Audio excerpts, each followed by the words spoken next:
तो बस हादसा, बस अनियंत्रित होकर पलट गई। बस में 35 यात्री सवार थे, जिसमें से 5 यात्री घायल हुए हैं, जिन्हें अस्पताल में भर्ती करा दिया गया है। बाकी यात्री सुरक्षित हैं। बस का स्टीयरिंग फेल हो गया था, जिसकी वजह से यह हादसा हुआ। खबरों में बढ़ते आगे खबर भोपाल से, जहां पीपल्स यूनिवर्सिटी को बम से उड़ाने की धमकी मिली है। यूनिवर्सिटी को पूरी तरीके से खाली करा लिया गया है। इस धमकी भरे ईमेल के बाद डॉग स्क्वाड की टीम मौके पर मौजूद है। बम स्क्वाड का सर्च जारी है। सुरक्षा एजेंसियों ने अलर्ट पर हैं। ईमेल आया था, जिसकी जांच हो रही है कि ये ईमेल किसने भेजा है, कहां से भेजा है। 12:15 बजे यूनिवर्सिटी को उड़ाने की धमकी दी गई थी। ईमेल के जरिए बम से उड़ाने की धमकी दी थी। मेल में लिखा था, यूनिवर्सिटी में घुसे हैं सुसाइड बॉम्बर। सुरक्षा के मद्देनजर पूरी यूनिवर्सिटी को खाली करा लिया गया है। वहां पर तलाशी ली जा रही है, जांच की जा रही है और धमकी भरे मेल में लिट्टे संगठन का भी जिक्र है। अब ये जांच की जा रही है कि क्या ये मजाक था या फिर कोई साजिश है, कि कहां से ये मेल आया है, किसने भेजा है। इस बात की जांच की जा रही है, क्योंकि अभी हाल फिलहाल में ऐसे कई मामले सामने आए जहां इसी तरीके से जो मेल हैं वो आए या इस तरीके की धमकी मिली कि बम से उड़ा दिया जाएगा। अब फिलहाल तलाशी ली जा रही है कैंपस की।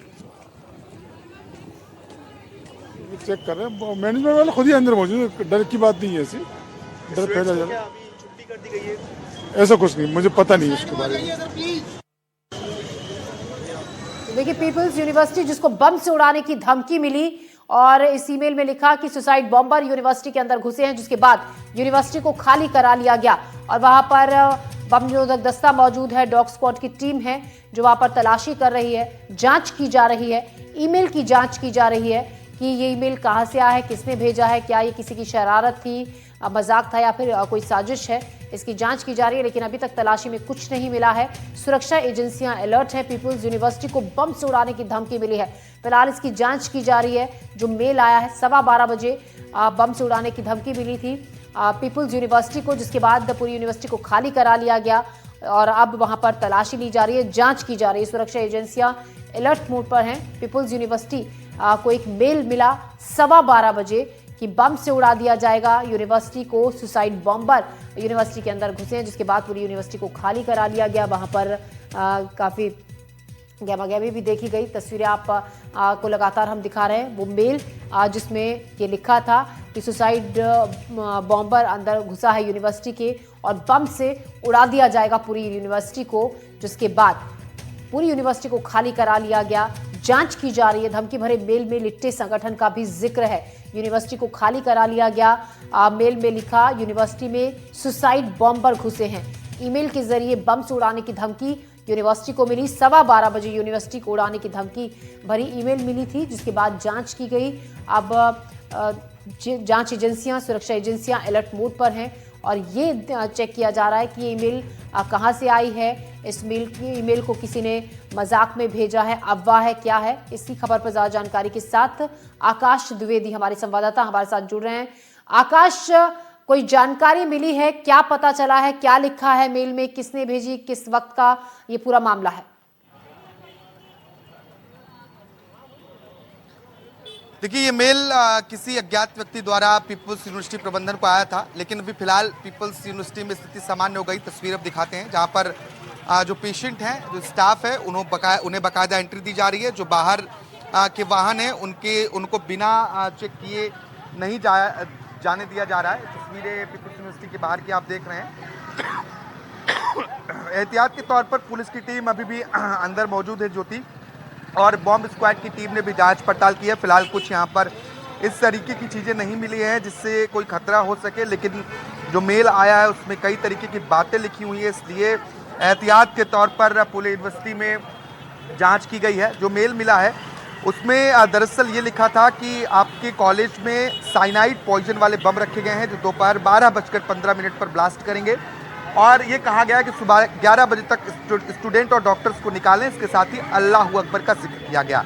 इस मेल में यह भी लिखा गया कि अगर किसी कारण से बॉम्ब सक्रिय नहीं होते हैं तो कॉलेज के अंदर स्वयं कुछ लोग घुसकर श्रीलंका के ईस्टर जैसा आत्मघाती हमला करेंगे और खुद को उड़ा लेंगे, यानी कि सुसाइड बॉम्बर भी मौजूद हैं। जिसके बाद जैसे ही पुलिस को ये सूचना मिलती है, पुलिस मौके पर पहुंची और जांच पड़ताल की गई। पूरे यूनिवर्सिटी को खाली कराया गया था।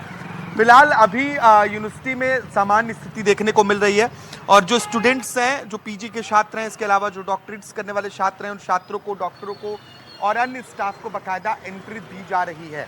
अभी भी अंदर पुलिस की टीम मौजूद है, करीब 2 घंटे तक यहाँ सर्चिंग की गई है, लेकिन इसके बाद अब स्थिति सामान्य होती हुई नजर आ रही है। फिलहाल पुलिस इस पहलू पर जांच कर रही है कि ये मेल किसके द्वारा आया था और किस मकसद के साथ ये मेल किया गया, और बहुत गंभीरता के साथ इस मसले की जांच पड़ताल भोपाल के निशातपुरा पुलिस कर रही है। जी आकाश, देखिए जब भी कोई ऐसी खबर सामने आती है कि जैसा कि बम से उड़ा दिया जाएगा, अफरा तफरी का माहौल वहां पर बन जाता है, एक तरीके से डर लोगों के जहन में होता है। अब ऐसे में जब जल्दबाजी में यूनिवर्सिटी को खाली कराया गया, क्या कहना है लोगों का जो उस वक्त कैंपस के अंदर मौजूद थे और जल्दी जल्दी उनको बाहर निकाला गया सुरक्षा के मद्देनजर, क्योंकि वहां पर जांच की जानी थी, तलाशी ली जानी थी। देखिए, जो अंदर लोग मौजूद थे उन्हें इसलिए निकाला गया, अगर किसी तरीके की अनहोनी होने की स्थिति बने तो सभी लोग सुरक्षित रहें। फिलहाल इस गेट के अंदर जाने की हमें भी अनुमति नहीं दी गई है। यहाँ प्राइवेट सिक्योरिटी जो पीपुल्स यूनिवर्सिटी के है वो अंदर जाने की परमिशन हमें नहीं दे रहे हैं, और जो सामान्य लोग काम करने या अन्य कामों से, क्योंकि अंदर एटीएम, फूड कोर्ट, तमाम चीज़ें हैं, उनके लिए आ रहे हैं, उन्हें भी जाने की अनुमति नहीं है। सिर्फ स्टाफ, इसके साथ ही जो पेशेंट हैं, क्योंकि पीपुल्स मेडिकल कॉलेज का जो हॉस्पिटल है उस हॉस्पिटल को चालू कर दिया गया है। इससे अंदाजा लगाया जा सकता है कि जो जांच बॉम्ब स्क्वाड और पुलिस की टीमों ने मिलकर अंदर किया है उसमें कुछ पाया नहीं गया है, लेकिन फिर भी ये जांच करने की कोशिश की जा रही कि ईमेल किसके द्वारा भेजा गया और इसका मकसद क्या था। क्या सिर्फ दहशत फैलाना, अफवाह फैलाना ही मकसद था, या फिर इसके पीछे और कोई कारण है, क्योंकि ईमेल में सिर्फ उड़ाने की धमकी नहीं है, इसके अलावा एक और संगठन का जिक्र किया गया है, LTTE संगठन का जिक्र किया गया है। इस लिहाज से पूरे मसले की गंभीरता से जांच की जा रही है ताकि किसी भी तरीके से दुर्घटना ना हो और कहीं सुरक्षा में कोई चूक ना नजर आए। सुरक्षा एजेंसियों को भी अलर्ट पर रखा गया है, किस तरीके से जो धमकी आती है अगर वो उन पर नजर है, क्योंकि इंटेलिजेंस पहले से ही काम करती है और जब कुछ ऐसी स्थितियां बनती है तो इंटेलिजेंस की अपनी एक अलग रिपोर्ट होती है और उस रिपोर्ट के आधार पर भी पुलिस कार्रवाई करती है। अभी भी यहाँ पर कुछ पुलिसकर्मी बाहर मौजूद हैं, इसके साथ ही कुछ पुलिसकर्मी अंदर भी हैं, जिसमें थाना प्रभारी भी शामिल है, एसीपी, इस तरह के अधिकारी अंदर अभी भी जांच में जुटे हुए हैं। ऐसी खबरों से बिल्कुल देखिए दहशत भी फैलती है जब लोगों से ऐसी बात की जाती है, उनको ये जानकारी लगती है कि आसपास बम होने की सूचना मिली है।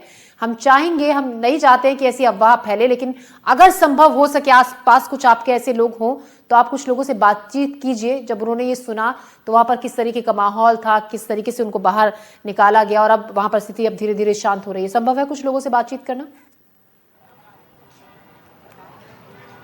बिल्कुल कोशिश करते हैं, जो लोग यहाँ पर मौजूद हैं उन्हें इस बात की जानकारी भी है या नहीं है। निश्चित तौर पर जब बॉम्ब ब्लास्ट जैसी खबरें या धमकी की खबरें आती हैं तो एक दहशत का माहौल बनता है, लोगों के बीच अफरा तफरी फैलती है। ऐसे में जो यहाँ आसपास, क्योंकि ये हॉस्पिटल है तो ऐसे में बहुत बाहर से भी लोग यहाँ पर पहुँचते हैं और लोग इसलिए भी आते हैं ताकि उनका इलाज हो सके, तो लोगों से बातचीत करने की कोशिश करते हैं। सर, आप कहाँ से आए हैं?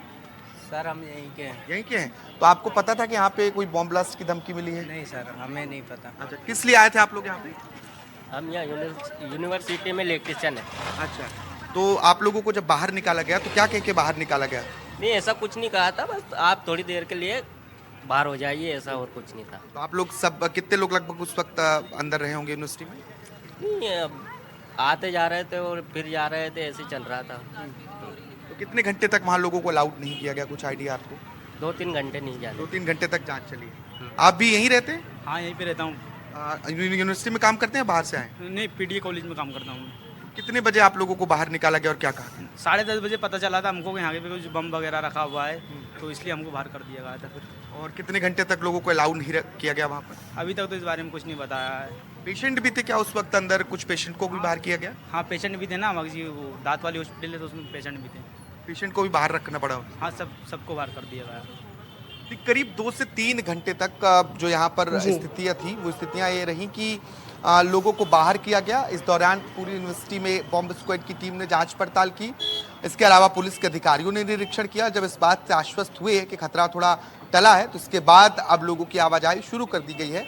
अभी सभी लोगों को नहीं भेजा जा रहा है। जो जी। स्टूडेंट्स ऑटो या अपना सामान लेकर पहुंच रहे हैं उनकी बाकायदा जांच की जा रही है। जांच के बाद ही उन्हें अंदर भेजा जा रहा है। एम्बुलेंस, इसके साथ ही पेशेंट के परिजन और हॉस्पिटल के स्टाफ को ही एहतियात के तौर पर अंदर भेजा जा रहा जी है। आकाश, देखिए अभी हाल फिलहाल में आसपास के कई जिलों में इस तरीके की जो खबरें थी वो सामने आई। कभी कोर्ट को बम से उड़ाने की धमकी मिली, कभी किसी स्कूल को, और ऐसे मामलों में अक्सर ये देखा जाता है कि जब जांच होती है और आरोपी तक जांच टीम पहुंचती है तो फिर पता चलता है कि ये मानसिक रूप से बीमार था ये शख्स, इसलिए इसने ऐसा कुछ किया। लेकिन ऐसे मामलों में भी ये भी होता है कि शरारती तत्व कई बार पूरी जांच एजेंसियों को परेशानी में डाल देते हैं इस तरीके की खबरों से, इस तरीके के ईमेल और धमकी भरे मैसेज के जरिए। बिल्कुल, कुछ शरारती तत्वों की भी हरकत हो सकती है और इसके साथ ही कोई बहुत सोची समझी साजिश के तहत दहशत फैलाने के मकसद से भी ऐसे ईमेल या धमकी भरे पत्र भेजे जाते हैं। इसके पहले भोपाल के राजा भोज एयरपोर्ट को भी कई बार इस तरीके का ईमेल मिला है, जिसके बाद सुरक्षा एजेंसियां अलर्ट हुई हैं और यही वजह है कि पुलिस इस बात की जांच करना चाहती है कि आखिर ये ईमेल किस मकसद के साथ और कहां से भेजा गया है, इसके पीछे का कारण क्या रहा है। क्या कारण सिर्फ दहशत फैलाना है या इसके पीछे की कई और वजहें हैं। निश्चित तौर पर जब ऐसे ईमेल्स आते हैं तो कहीं ना कहीं पूरा सिस्टम इसकी जांच के लिए लगता है, बड़ी मैन पावर लगती है, कई थानों की पुलिस को बुलाना पड़ता है। इसके साथ ही लोगों के मानसिकता पर भी असर पड़ता है। वो डरे सहमे होते हैं, अफरा तफरी की स्थिति बनती है, तो कहीं ना कहीं ये दहशत फैलाने की कोशिश की जाती है। अब अगर समय रहते एजेंसियां अलर्ट ना हो, कोई अनहोनी हो जाए तो उस पर भी सवाल उठना लाजमी है। इसलिए एहतियात के तौर पर एजेंसियां अपने काम करती हैं। सब मैंने पहले जिक्र किया, चाहे वो एटीएस हो, इंटेलिजेंस हो, ये अपने स्तर पर अपनी जो सूत्र हैं, इंटेलिजेंस है, उसको इस तरीके से लगाती हैं जिससे अगर ऐसा कोई थ्रेट हो तो उसकी पहले सूचना मिल जाए। तमाम जो सुरक्षा के लेयर्स हैं उन्हें जो इस तरीके के शरारती तत्व है वो क्रॉस ना कर पाए, क्योंकि शहर में बॉम्ब आना या ह्यूमन बॉम्ब आना ये इंटेलिजेंस का बड़ा फेल्योर हो सकता है। ऐसे में इंटेलिजेंस इतनी मजबूत स्तर पर, चाहे वो मध्य प्रदेश की हो या राज्य देश की हो या अन्य राज्यों की हो, हर राज्य की अपनी इंटेलिजेंस से कोशिश करती है कि राज्य की आंतरिक सुरक्षा पर किस तरीके से हमला ना हो। जी आकाश, बहुत शुक्रिया आपका जानकारी के लिए। हमारे सहयोगी आकाश हमें जानकारी दे रहे थे। फिलहाल जांच की जा रही है और वापस जो स्थिति है वहां पर सामान्य हो गई है। खबरों में बढ़ते हैं आगे मुफ्त की योजनाओं पर।